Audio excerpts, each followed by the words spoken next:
A Black History Reader. 101 Questions You Never Thought to Ask by Dr.Claud Anderson. Chapter 5, or Part 5, Historical Ironies. Question 23. Who were the first humans on Earth and in the Americas? After years of studying archaeological artifacts, DNA links and genes and populations around the world, a large body of scientists has repeatedly concluded that the first humans originated in Eastern Africa. However, there are also scientists who have produced opposing research, proclaiming that the first humans originated in Europe, China, or Australia instead of Africa. Their arguments are puzzling and perplexing since biologists and genetics recognize that all colors are contained only in melanated or dark cells. Anthony T. Brower, in his book, From the Broder Files, stated a basic biological fact when he wrote that the black race can produce a race of brown, yellow, and white people, but it is impossible for a race of black people to produce from white, yellow, or brown people. In 1871, Charles Darwin, who became known earlier for his theories on the origin of the species, publicly credited Black Africa as the cradle of all mankind.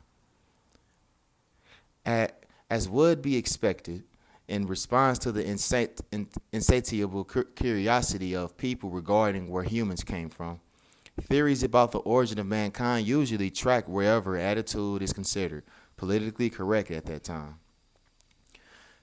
People expect and prefer that any origin of mankind theories align with population group that is dominant or most preferred. Since black people hold such a low socioeconomic status in world societies, it is only natural that many people find it offensive for science to imply that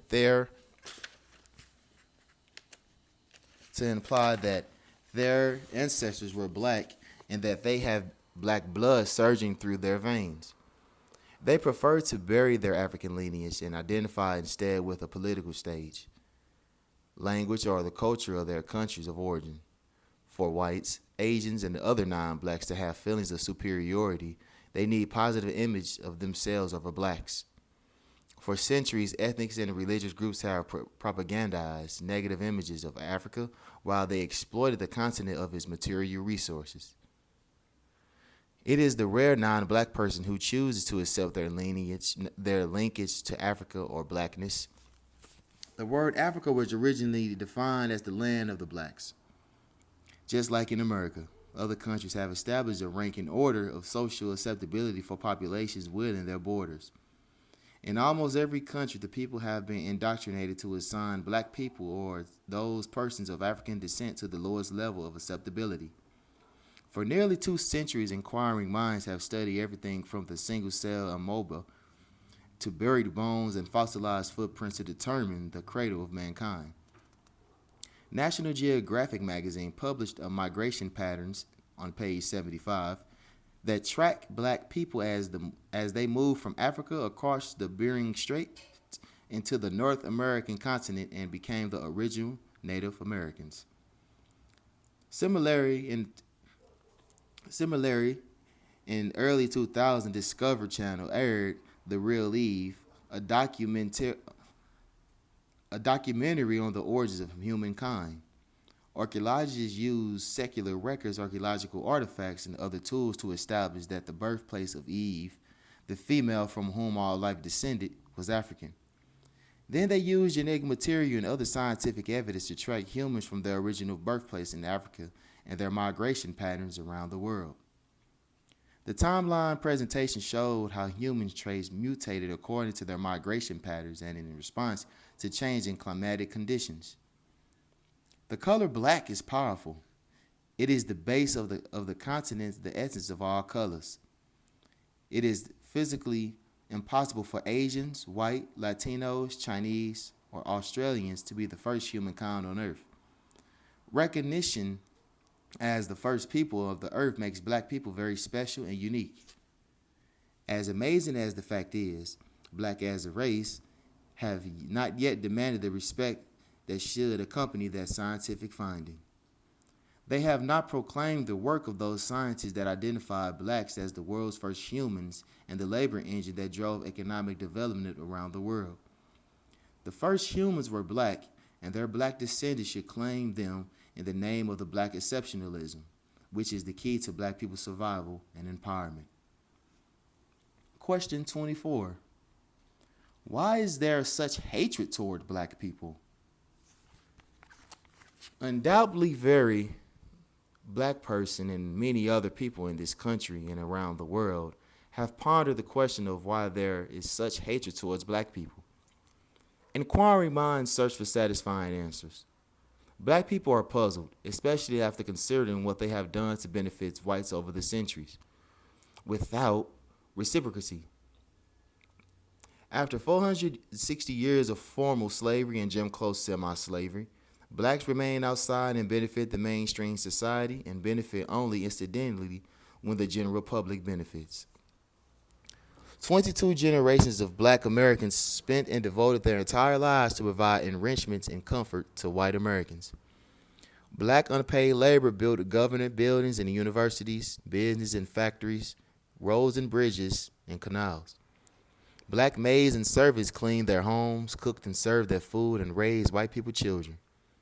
Though blacks were humble and loyal to this nation, they were still lynched, robbed, raped, and castrated by whites who burned down black towns like Wilmington, North Carolina in 1899, Statesboro, Georgia in 1905, Springfield, Illinois in 1908, and Tulsa, Oklahoma in 1921, and Rosewood, Florida in 1923. In the summer of 1919, known as the Red Summer of Hate, whites rioted in 25 cities across the nation and burned, looted, and killed thousands of black persons who were simply seeking access to jobs, housing, educational opportunities, and the basic necessities of life. Until the 1960s black civil rights movement, whites initiated nearly 100% of the race riots that occurred in this nation. A contradictory behavior pattern has always existed between the way whites and the blacks have treated and cared for each other. But what is at the root of white behavior towards blacks? Winthrop Jordan, author of Whites Over Blacks, American Attitude Towards the Negro, the year between 1550 through 1812, states that the first European immigrants coming to America has preconceived negative and hateful attitudes towards black people that were formed by their European traditions, religion, and culture.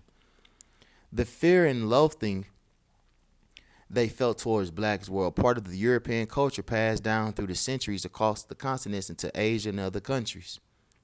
Jordan says that the Europeans associated blackness with evil, badness, filth, the devil, and damnation, while associating their own white skin color with goodness, innocence, cleanness, purity, and an angel-like quality.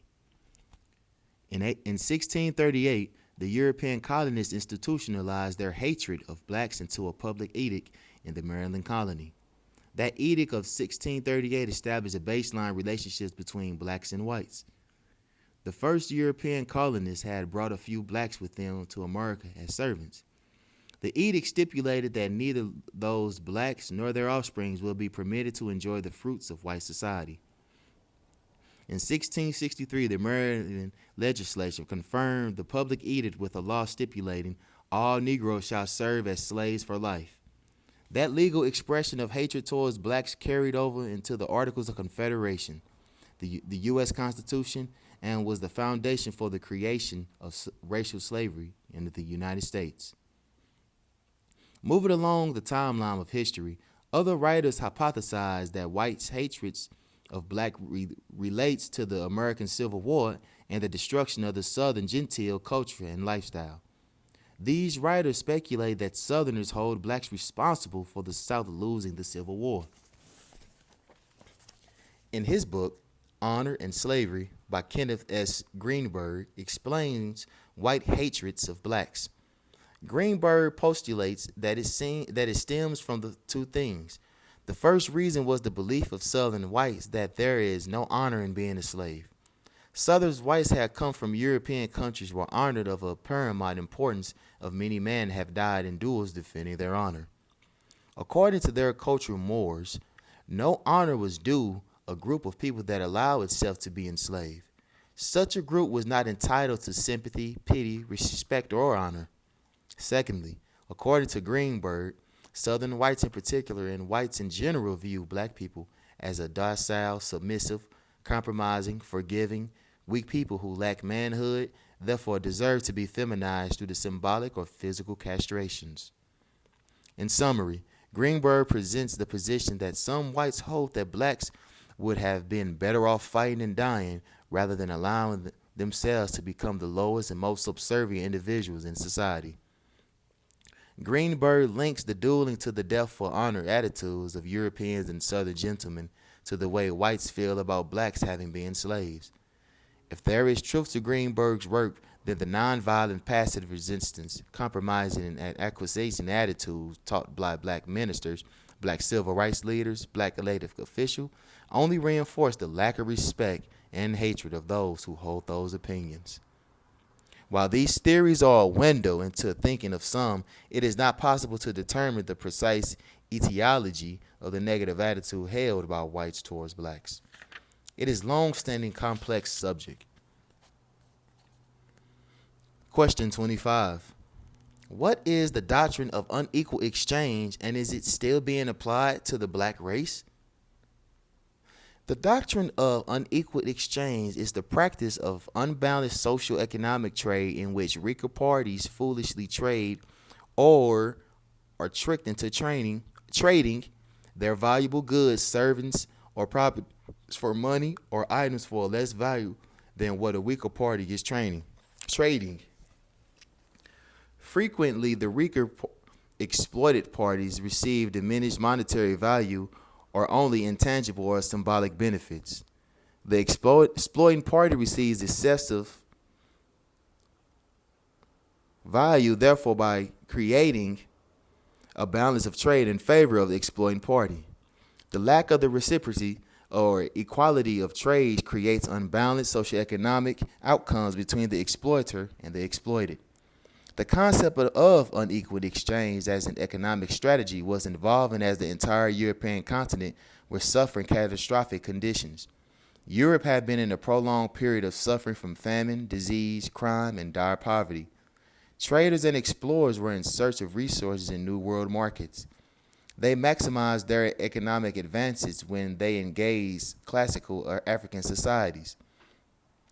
The untapped black human gold in Africa and in abundance of free land with minerals in the Americas became high priorities in resuscitating the European nations with wealth and power. European slave traders could purchase black human beings in Africa for trinkets but made huge profit, typically 1,500% when they sold them as slaves in America. The slave trade and the doctrine of unequal exchange created a balance of trade in favor of European countries, the exploiting parties. It infused capital into European nations and gave them massive wealth.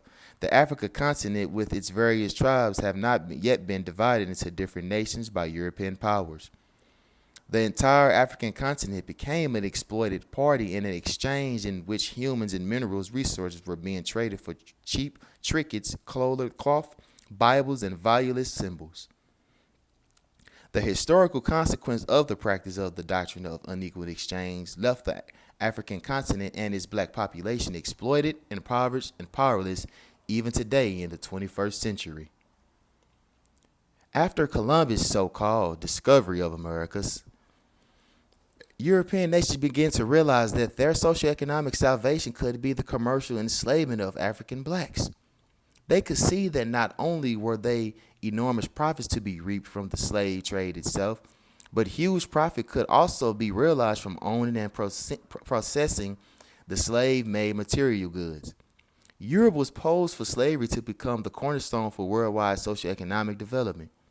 A massive number of trading companies emerged with the intent of trading with African native chiefs who would sell members of their own tribes.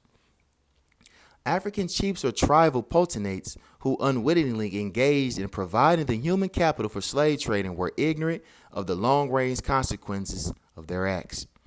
They did not foresee the system of physical and psychological exploitation that the European countries were creating around the sense of white communal solidarity and systematic debasement of black people. Black slavery became indispensable and was incorporated into all facets of emerging economies around the world. Religious organization conjured up theological justification for slavery. Slave traders loaded their boats with Bibles, religious artifacts, cheap consumer goods, and old guns and traded them to the African for slaves, natural resources, and mineral assets. Records indicate that the worth of one African slave far exceeding the useless items slave traders were dumped into African and other international markets. Trade expeditions started out looking for strong black slaves called black gold, but soon expanded to include natural and mineral resource. The massive displacements of human capital and natural resource weakened the ability of black Africans to become self-sufficient and to profit from the economic development of their own African continent. In 1886, the European nations met in Germany, put a map of the African continent on the table and divided it up, with each European nation selecting a region of Africa to colonize and to take control of the people and natural resources. This gang rape of the world's richest continent further divided and crippled the black population. They were forced to accept European cultures and languages imposed upon them by their conquerors. With each unequal exchange transactions, the countries of Africa grew weaker and more dependent. In the 1960s, as the world watched the televised black civil rights movement in America, the European nations ceremoniously officially released their rule over African colonies. However, they installed local African blacks in high public offices to be political figureheads. While cutting the colonial ties gave the appearance to all the power and independence has been turned over to the Africans, European whites retained ownerships of the exploited continent, massive natural and mineral wealth from behind the scenes. As Asian countries grew stronger economically, they aggressively joined in the rush to control some part of the African wealth. The destruction from the unequal exchange has been cumulative. Once the pattern became entrenched, the black African nations accept some symbolic payments for their valuable human and natural resources. It was not possible to reverse the effects. Impoverished black nations are still forced to surrender their massive natural resources to the world, and in return are granted welfare loans from the World Bank and International Monetary Fund, which they are unable to repay. Clearly, the continuous pattern of unequal exchange has had permanent consequences on Africa. The doctrine of unequal exchange effectively invigorated Europe and engorged its nations with wealth. European nations then introduced the doctrine of unequal exchange into America.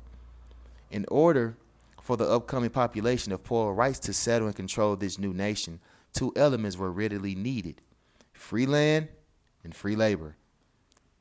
The native Indians possessed all the lands and black slaves were free labor. European whites had no intention of paying for either. With native Indians, Europeans simply replicated the same techniques and training model the slave traders had successfully used in Africa. Whites colonizing America met with various native Indian chiefs and offered friendship, Christianity, Bibles, trinkets, clothing, and housing in exchange for the right to take a title to 1 billion acres of land with its valuable minerals and natural resources. The unequal exchange left native Indians nearly depopulated and poverty-stricken with no land to support themselves. The negative effects of the unequal exchange were cumulative also for the native Indians. White immigrants became wealthy from the land and resources they gained from the native Indians and became weak and dependent. While native Indians never totally recovered their loss of their physical country, they were put into a protected class, and the tribes have been able to reclaim some of their economic losses and to restore some independence because they were allowed sovereignty. After emancipation, the unequal exchange continued to define the operational relationship between blacks and whites into the 21st century. It has become an accepted relationship that it is rarely questioned and is practiced openly. Whites take what is valuable from blacks in exchange for symbolism or trinkets. Blacks have never been able to break free from resilient weakness, and whites expect that the uninterrupted practice of unequal exchange gives them permission to continue it. After 360 years of this practice, blacks in America have been successfully marginalized. They have remained an economically non-competitive people through the centuries. The practice is so embedded it is rarely recognized. However, the following are a description of this phenomenon. Point 1. Blacks give nearly 100% of their vote to the Democratic Party. They are promised nothing, receive only photo ops, yet have remained loyal party voters no matter what happens to them. 2. Blacks create towns in which to live to escape terrorism. Whites either took the poverty or paid very little for it and built luxury resorts or developments, most often that exclude blacks. Point 3. Blacks produce a continuous flow of music and dance forms for the world. Whites learn how to sing it, claim it, enrich themselves by copying, covering, and commercialize what blacks produce. Blacks put their scarce dollars into freedmen's banks for safekeeping.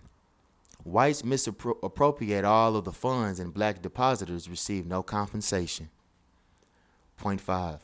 Blacks own thousands of lands in Spanish Florida that was stolen by white southern plantation owners from black settlers without having to pay the black owners. Point 6. The cervical cancer in the body of Henrietta Lacks, a poor black woman who produced cells that were immortal, changed medical researchers produced a new medical industry that generated great wealth for the entrepreneurs, but not for her family. See question 91. Blacks own and control only 1/2 of anything of value in this society. The doctrine of unequal exchange has continuously kept them drained of wealth-generating resources, disposable income, culture, leadership, and material resources. Blacks frequently wonder out loud how whites are able to live in such opulence across America. Owned industries, business, skyscraper buildings, magnificent homes and mansions, with manicured lawns and luxurious automobiles parked in the driveways. The answer is simple. White acquire the base assets, free land and free labor, through the doctrine of unequal exchange, and then practice group economics to keep 100% of their disposable annual income and wealth within their own race. They also draw in 90% of the disposable income from the pockets of black Americans. Practicing Paranomic Principles is the only way blacks can hope to correct the trade imbalances that have been fostered by unequal exchange. The most important of these Paranomic Principles is that blacks must never support anyone, any organization, political party, or business that does not support the black race. The second Paranomic Principle is the practice of group-based economics, which means making money bounce 8 to 12 times within their own community before letting it exit into non-black hands and businesses. Black Americans are nearly 100% consumers and nearly 0% producers. When they do not practice group-based economics, they are contributing to the negative balance of trade that allows the outflow of money from their group to other groups make other groups wealthy without requiring any promises to patronize black-owned businesses. Blacks must renegotiate their relationships with individuals, political parties, and businesses that profit from them, and stop the practice of unequal exchange. If a business is located in the black neighborhood, requires something from them. Demand that is in exchange for the wealth the business extracts. The business must purchase items from a list of black produced products, as well as provide job support efforts to improve the neighborhood and otherwise provide material benefits to black neighborhoods. Blacks should never impose standards and simply not permit any business to strip them of their financial assets, leave nothing of value. As black people demand reciprocity and become more self-sufficient, they will be able to alter the uneven balance of trade deficit that comes from the continued practice of doctrine of the unequal exchange. Question 26. Is it possible for resource-rich Black Africa to become a world superpower? Even though time is running out, Black Africa could become a world superpower if they rise above tribalism, religious differences, and the impact of the Berlin Conference, which was in 1884 and 1880 through 1885, in which European colonial powers identified and took control of the parts of Africa they wanted and colonized the entire continent. Africa is the richest continent on this earth. It is on the verge of economic recolonization. Unfortunately, the European powers has been draining the continent of its vital resources for centuries. And now countries from around the world are competing with Europeans to capture and export resources out of Africa. For 50 years, Black Africans have been visible in political leadership of African nations, but they are not in control of their nation's economies. European powers engage African politicians in practicing comparative economics instead of competitive economics. In comparative economics, African countries would bring raw materials to the marketplace and sell them to European corporations to be processed. Using comparative economics, European process the raw material, then transform those products into goods, which they sell back to the African countries at a price quadruple what they paid for the raw materials. This trading practice leaves a balance of trade deficit that African nations cannot close unless they borrow money from the World Bank or the International Monetary Fund. This pushes those countries further into debt. Using competitive economics, African countries will keep their raw materials, manufacture consumer products, sell them to the European and other nations, retain profits and wealth, and therefore prosper socioeconomically within the African continent. In recent years, African countries have been overrun by countries like China, Japan, and India, which are all in search of raw materials to supply their country's consumer demands. Those countries insert their peoples into the native African populations to specially capture materials, resources, and consumers and build influences within African governments. They also exploit the people of Africa, destroy the continent's wildlife, and deplete its natural resources. China is an example. It invests heavily in infrastructure in African countries in exchange for open-door access and control of African numerous resources. China wields great influence in South Africa. The newly approved South African National Constitution contains an affirmative action provision that grants preferential treatment for Chinese residents of South Africa, but does not allow preferential treatment for the nation is approximately 450 million African blacks. African blacks make up about 79% of the nation's population, but own and control less than 1% of the nation's wealth, income, and management positions. Why would black political figurehead knowingly approve a national constitution that denies preferential treatment to the impoverished majority black population? Nearly all of the major businesses and industries throughout Africa are owned and controlled by non-blacks. Blacks in Africa are like blacks in America in many respects.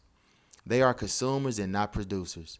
While non-blacks are migrating into Africa to build businesses that produce wealth and power for their countries, African blacks are distracted by eternal fights based upon tribal and religious identifications. Every month, thousands of African blacks perish due to lack of food, water, medicine, or war-related conflicts. Within a few years, foreigners will take control of the resource on the African continent, and African blacks will be locked into a permanent underclass. The same fate that looms for American blacks.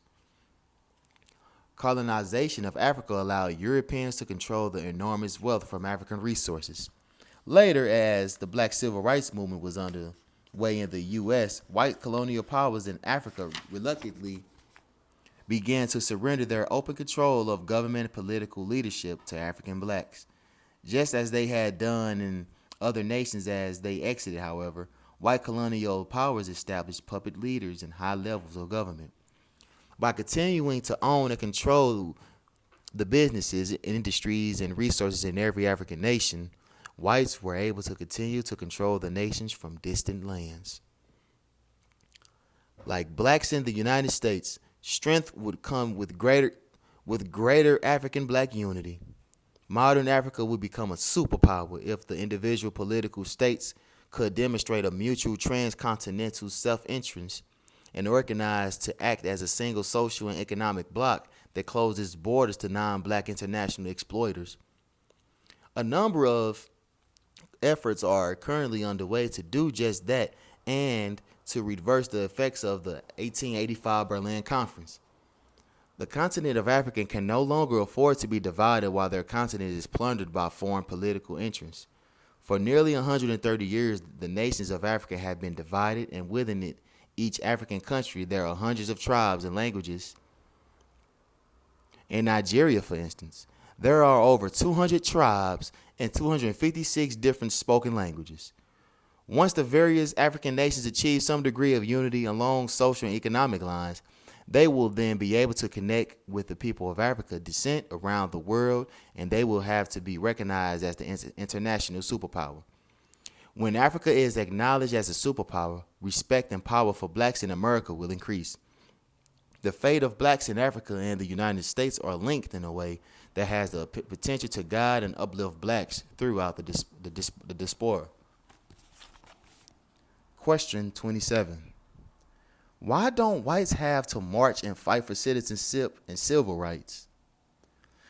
In the mid-60s, with an active black civil rights movement dominating the news, the nation seemed to be on the road to realization of Reverend Dr. Martin Luther King Jr.'s dream that someday black children would be judged not by the color of their skin, but by the content of their character.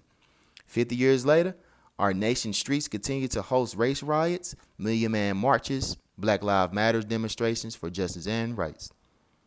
In race matters, why is it that whites do not have to march or fight for their rights in the streets like black Americans routinely do? As simply as it can be stated, whites do not have to march and fight for their rights because their rights are the foundational principle of this country. More specifically, the nation's founding documents bless whites with freedom, security, and abundance of happiness. They do not have to fight or demonstrate for their rights, considering these facts. 1.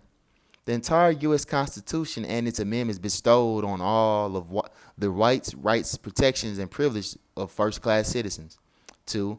The U.S. Constitution was crafted as the nation's first affirmative action plan, and it was strictly for whites. 3. The nation's first nationalization law of 1790 declared America to be a white nation, which was symbolized as the American dream for Europeans, whites seeking property and the rights to acquire free native Indian land and free black labor. 4.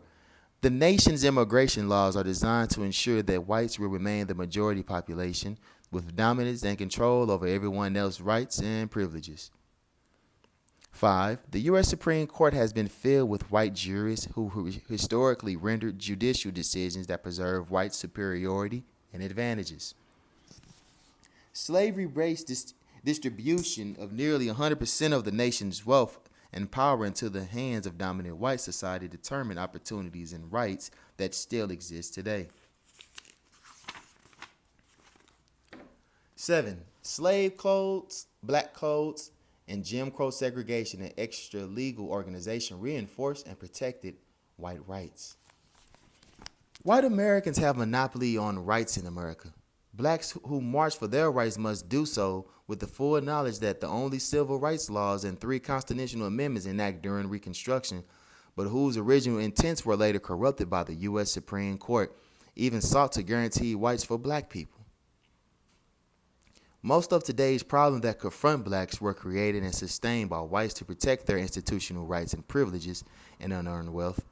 Equally as important is the reality that racial segregation was established and fought for because whites believed they had the right to say who would be their neighbor, whom their children would attend school with, and who sit beside them in a restaurant.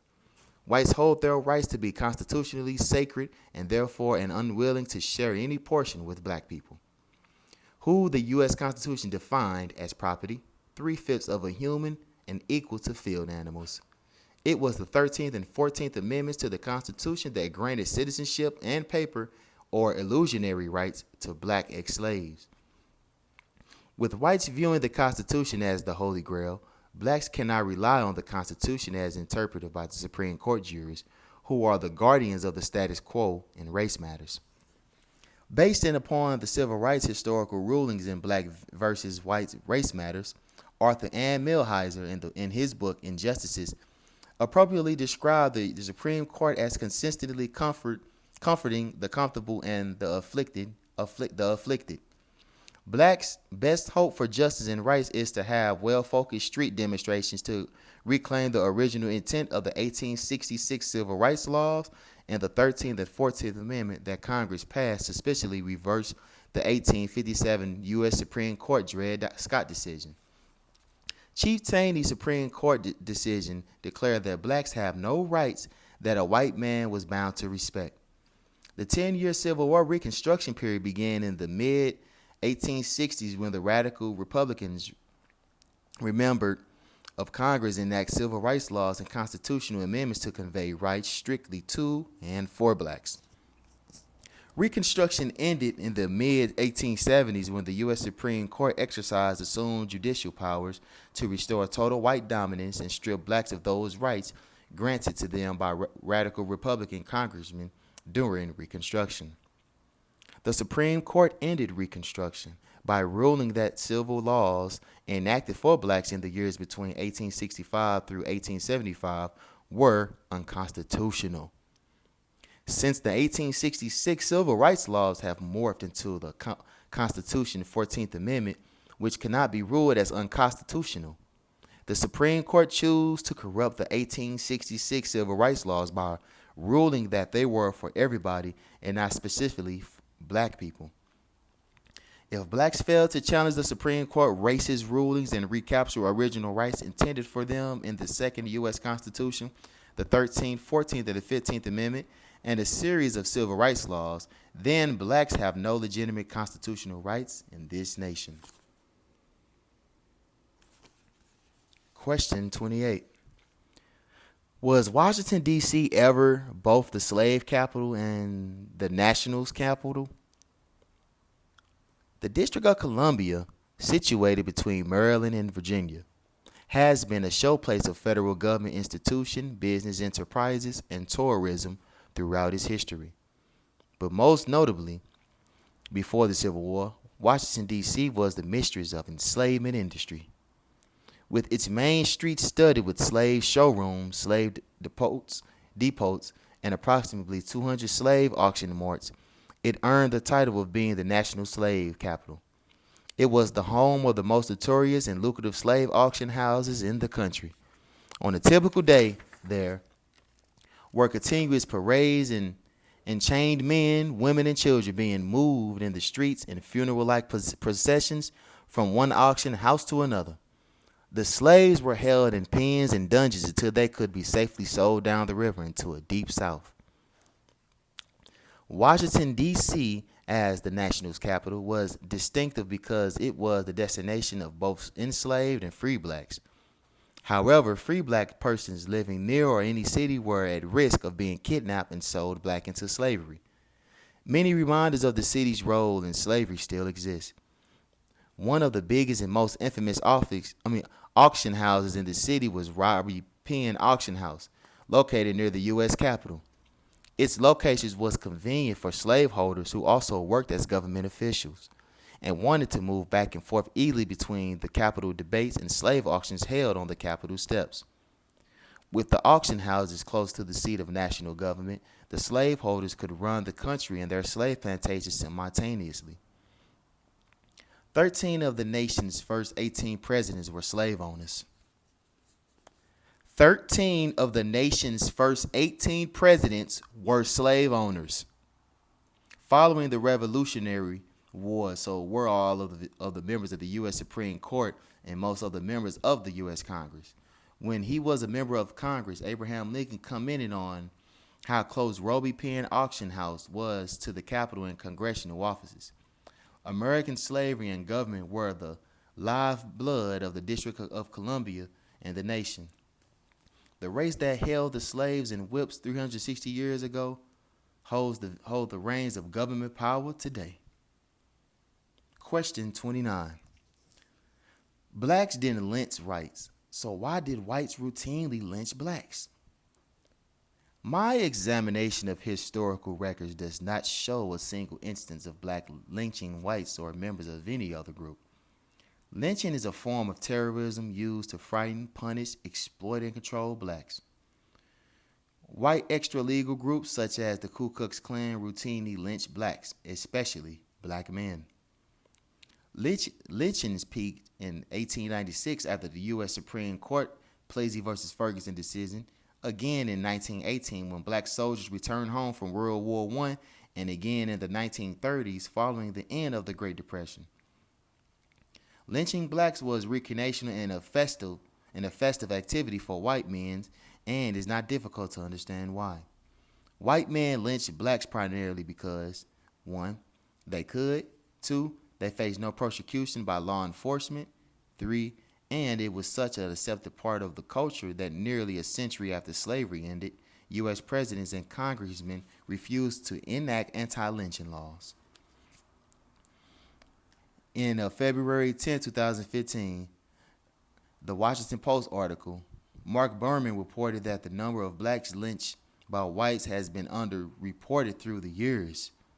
According to Berman, 3,959 blacks were killed in terror lynchings in just 12 southern states in the 19th and the 20th centuries. Lynching in the northern big cities were equally as bad, if not worse. Tom Wicker, in his book, Tragic Failure, Racial Integration in America, stated thousands of blacks were lynched by whites in the U.S. in the late 19th and 20th centuries for any or no reason at all. Race lynchings were conducted in northern cities during the aftermath of race riots. There were also pathological factors that drove white men to lynch black men. Lynching is the murder of another human being in public so that everyone knows who did it. Besides killing the victim, the lynching act displays the power of the killer and the powerlessness of the victim.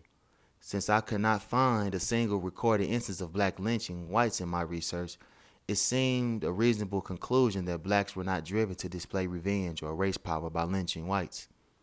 While whites had such strong hatred for blacks, would be a mystery were it not for their determination to instill fear in blacks and maintain control over them. For over a century, black leaders and community groups lobbied presidents and U.S. Congress to enact laws to stop whites from lynching, burning alive, and executing blacks with crowds celebrating and witnessing the events. But powerful white conservative politicals and social forces stopped all efforts to block legislation.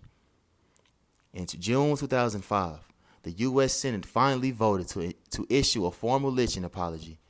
As many as 15 conservative Republicans who represented the North as well as the South refused to endorse any anti-lynching resolution.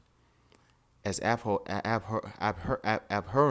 as it is now, less have a century ago, lynching blacks was so embedded in white culture that it was often perceived as a recreational event in both name and practice.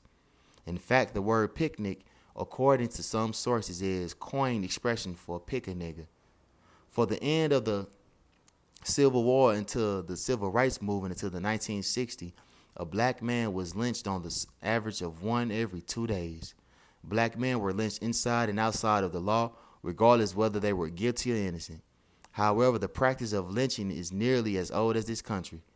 The lynching practice started in America during the Revolutionary War when Colonel Charles Lynch led a bunch of vigilantes to dispense their own brand of justice on British supporters and outlaws. Colonel Charles Lynch routinely used the lynch law on the British loyalists in the Virginian colony. Later, white terrorist organizations held a monopoly on lynching. Whites' official power and authority gave groups like the Ku Klux Klan the right to conduct lynching at the slightest provocation. Lynchings were used to kill individual blacks, but the secondary purpose was to terrorize and intimidate all blacks into good behavior. Good black behavior meant black dependency on the submissiveness to the control of whites.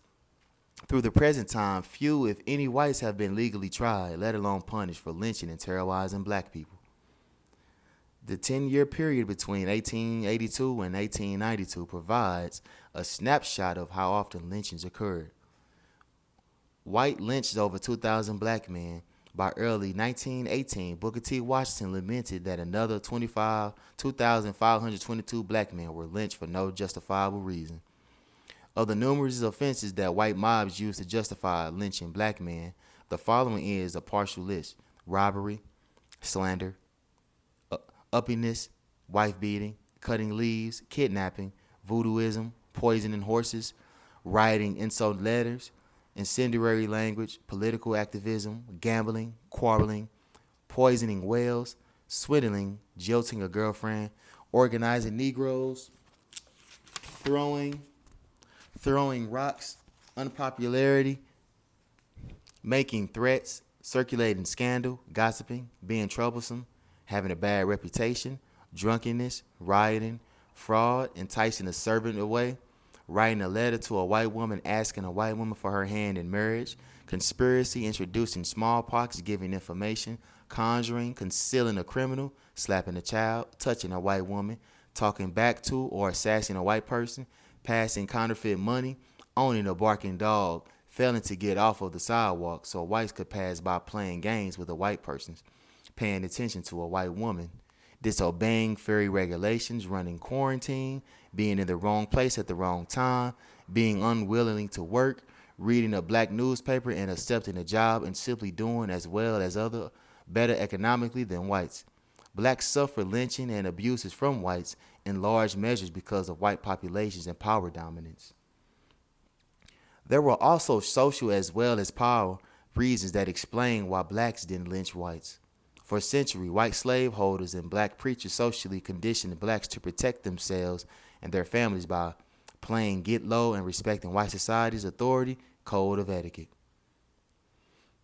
Even justifiably angry blacks were persuaded not to seek revenge against whites, but to instead forgive whites and adhere to the nonviolent religious passivity.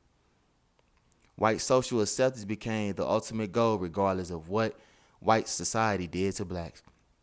Blacks did not lynch whites for the very same reason that they were willing to suffer 360 years of slavery and a century of Jim Crow semi-slavery. Blacks wanted love and acceptance from whites. In all likelihood, another slavery nor lynching would have endured and prevailed if black masses have, in 1516, when slavery began, not to accept the brutalization of slavery, instead demonstrated willingness to fight to the death rather than to cooperate with the slave system. Question 30. Why do blacks always march to the Lincoln Memorial? The Lincoln Memorial is the destination of black marches because of the misplaced emotional linkage between blacks and the President Abe Lincoln and the black enslavement. That attachment is based upon the myth that Abraham Lincoln was the great emancipator who fought and delivered black Americans from slavery. The reality is quite different. President Lincoln fought the Civil War to save the Union, not to free blacks from slavery. The fact that millions of blacks adults demonstrated and school children visited the school memorial, gazed starry-eyed at the Gettysburg Address and heralded the Emancipation Proclamation does not change the fact that the Lincoln's proclamations did not, in fact, free a single slave. But they leave Washington, D.C. with those false impressions. If they look at Lincoln as the savior, they miss the important roles of blacks played to free themselves through revolts, abolitionist activity, and as Union soldiers. Up until the mid-1850s, Lincoln had dutifully avoided the slavery issues. Stop. The record does not indicate that he identified with the slave, identified with the issues of black slavery during the 23 years of his trial lawyer in Illinois. There is no record that he defended any runaway slaves or addressed the legal basis of institutionalized slavery. When he became president, Northern public officials were just as silent as Lincoln and walked lockstep with him on race matters.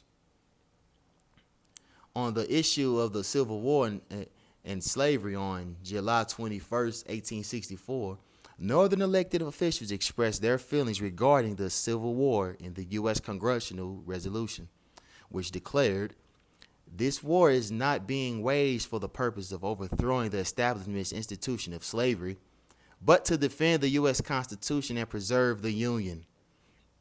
Clearly, Congress had no intentions of distributing slavery, and neither did Lincoln.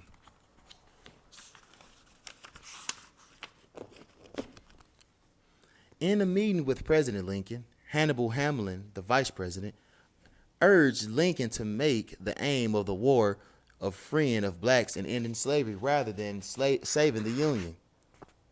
President Lincoln, the Great Emancipation, refused and responded, saying, "The war was to save the Union." Months later, Lincoln was under pressure to issue an Emancipation Proclamation, but at that time he refused, saying that to issue an Emancipation Proclamation would hurt our Union friends, who were slaveholders, and turn them against us. In an effort to aid his northern slaveholding friends, President Lincoln sent a bill to the U.S. Congress that offered to pay $300 for each black slave that northern white slaveholders set free or emancipated. When he finally decided to issue an emancipation document, his justification was politically practical.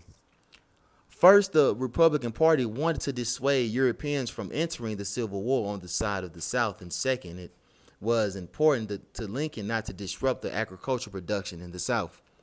Lincoln knew that if slavery was abolished, there would be a severe social and economic disruption.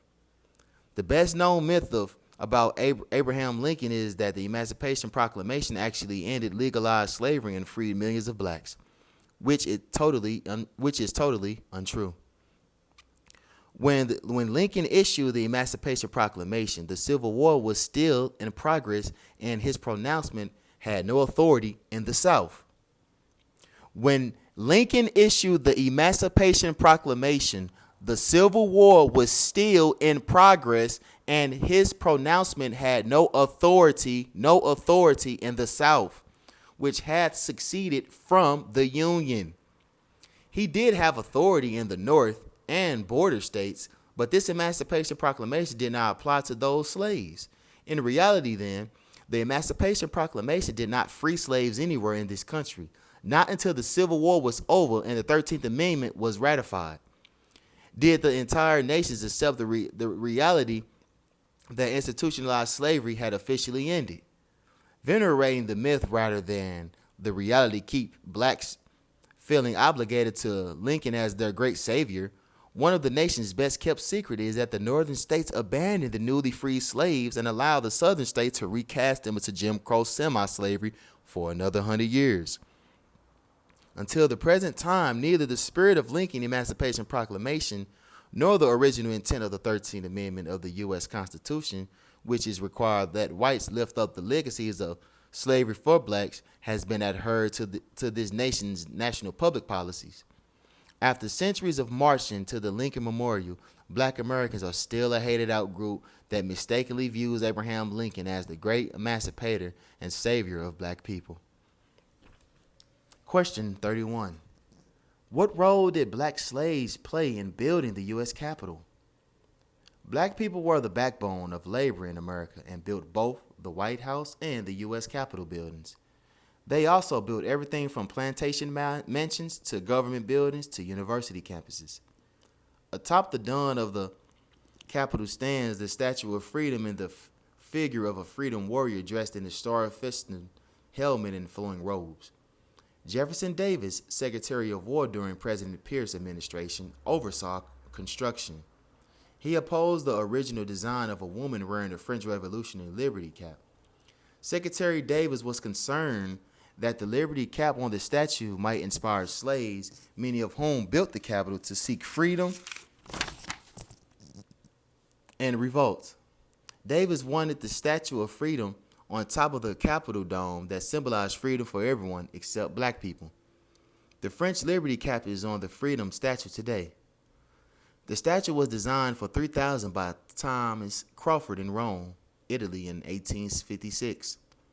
In 1863, it was cast in bronze in Bladensburg, Maryland, at a foundry owned by Clark Mills, whom the government paid $23,736. Philip Reed, a slave owned by Mills, was given the responsibility of casting the Statue of Freedom and transporting it in sections to the east grounds of the national capital. Once the sections arrived, Reeds and other slaves reassembled Freedom to make certain that all of their piece fit together. Assembling Freedom took 31 days. Thus, the Statue of Freedom were disassembled, hoisted, and reassembled by slaves. These slaves then hoisted the statue onto a pedestal in the Capitol dome so that she could signal freedom for everyone. In 1863, white superintendent in charge of building of National Capitol building quit, complaining that $8 per day was too little money. He was replaced by Philip Reed, who supervised the construction. Reed was just one of hundreds of black slaves and freedmen who helped build the U.S. Capitol, the White House, and other monuments, including the Statue of Liberty. Like most slaves, Reed received no money, praise, plaudits, or plaques. Clark Mills, Reed's owner, was paid for Reed's labor. Later on, European laborers and mechanics were important to assist in the construction. They were paid market wages. When the work of the slaves was done, in the U.S. Department of Treasury paid the whites who owned the slave laborers. Archers and volunteers recently examined the construction and paid records and compiled a list of Capitol workers. They found 122 Negro hires referenced by their first names. Although most of the slaves were common laborers, the archive researchers were surprised to find the name of black stonecutters, carpenters, and painters.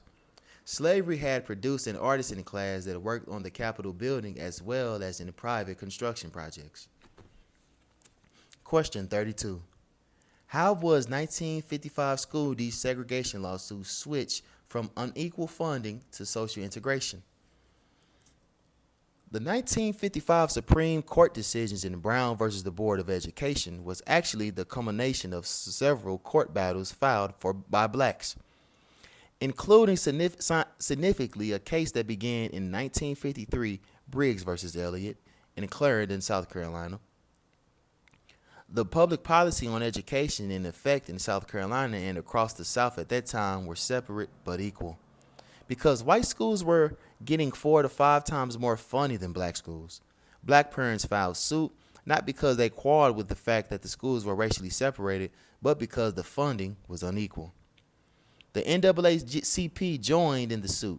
White social officials attempting to head off the court's decision offered massive increases in state appropriations to equalize funding of black schools in a racial separate public system.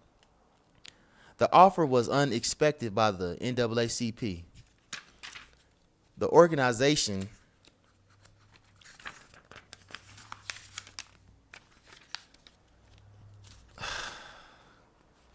was astonished that the state was willing to commit such enormous sums of money to Negro schools. The unexpected offer created a major difference between the black parents in Clarendon, South Carolina, unwanted for their children and what the NAACP wanted. The NAACP rejected the state's offer and the initial intent of the black parents. In his book, Plural but Equal, Blacks and Minorities in America, Plural Society, by Dr. Harold Cruz, comments on the devastation long-term effects that the short-sighted decision. He said of the NAACP, the association negated and advanced the possibility of the black political basis being fashioned around the important state functions between public school funding and administration. Dr. Cruz further stated that when the NAACP advocate for full integration and reject the Southern State Compromise gestures towards belated equalization of racially separate school systems, and in fact the NAACP had done black Americans a terrible disservice. The organization allows school systems in southern states to place the physical and financial burdens of implementing school integration on the backs of black Americans. Blacks lost their educational buildings, vehicle, equipment, and so many school-related businesses. More importantly, they lost their educational careers, employment opportunities, and retirement fund. The effects of the NAACP action was to convert the original goal of seeking equal funding and resources from the state to seeking instead of school integration. Historian Dr. Benjamin Qualls expressed a similar assessment of NAACP commitment to social integration at any cost. Dr. Qualls wrote about South Carolina funding offered that the thinking of the NAACP in his book, The Negro in the Making of America. He observes that the state of the South Carolina huge financial offer would have rectified the issue of unequal funding, but the NAACP was so strongly committed to integration as a policy that it changed the focus of Clarendon lawsuit. It shifted the emphasis of the suit from funding and resources to eradicating racial segregation through physically mixing and integrating the races. The U.S. Supreme Court then ruled, as NAACP had asked, the black children must attend to school together with white children, and all of the vestiges of Jim Crow segregation must be dismantled with all deliberate speed. Dismantling means dismantling black schools, and that is what happened across the board, from black elementary schools to colleges and universities. According to Qualls, the NAACP opposition to segregation meant it was only a philosophical opposed to separate but equal black neighbor schools. The civil rights organization assessed that the neighbor schools were nothing more than the product of white imposed segregation and needed to be eradicated. Qualls said that the NAACP felt the nation could only achieve quality education by in putting whites and black children in close physical proximity, so it pushed for a cordon for school bushing. And an untold number of blacks disagreed with NAACP and wanted quality schools in black communities. NAACP Legal Defense Fund, however, which included a large number of well-meaning white lawyers, was intent on achieving social integration no matter the cost to black America. The cost was enormous and so fundamentally destructive that blacks would never totally recover. Black schools were down, black teachers and principals were fired, large numbers of black students were assigned to special education classes, and black students were bushed as unwanted minority guests into white schools and communities. Dr. Benjamin Qualls observed that once the NAACP made a commitment to the policy of integration and the movement got underway, the organization did not want the white power structure to actually make good on the public policy of separate but equal. Black leadership did not want a dual system, even if it did allow blacks to operate and control quality, competitive schools within their community. The NAACP realized that providing the Negro school with better buildings, better equipment, and better salary for teachers and changing the title colleges to university will only strengthen Jim Crow by establishing gilded citadels of segregation manned by Negro teachers and administrators who would have a vested interest in maintaining the status quo in racial education. Black economic control over well-funded education systems in their own communities could have been beginning of real unity, power, and self-determination, and could have provided a path up and out of Jim Crow segregation. This was the case of the road not taken. The NAACP assumed that goodness was somehow a quality in whites and did not see the goodness and value in blackness. Its end vision of the black American that was dependent and inextricably intertwined with whites.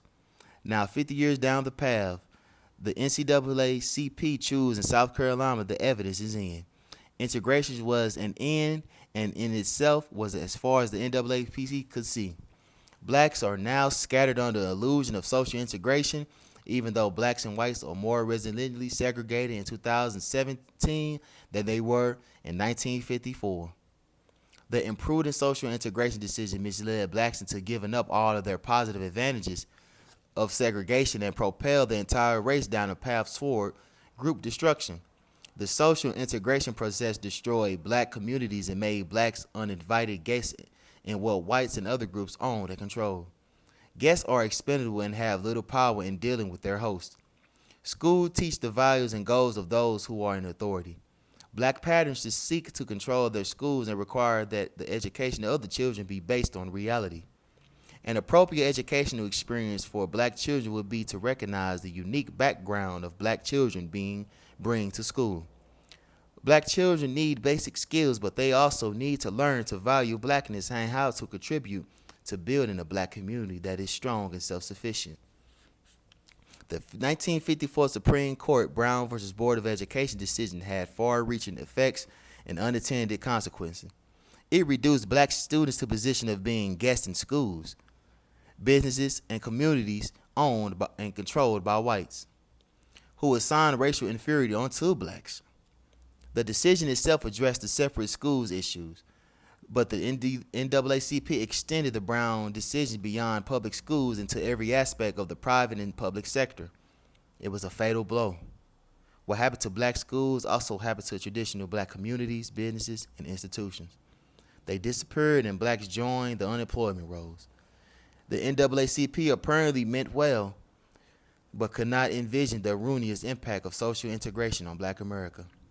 The decision established an inappropriate model of self-destruction for blacks who, no matter how hard they strive, may never regain what they lost in the integration process.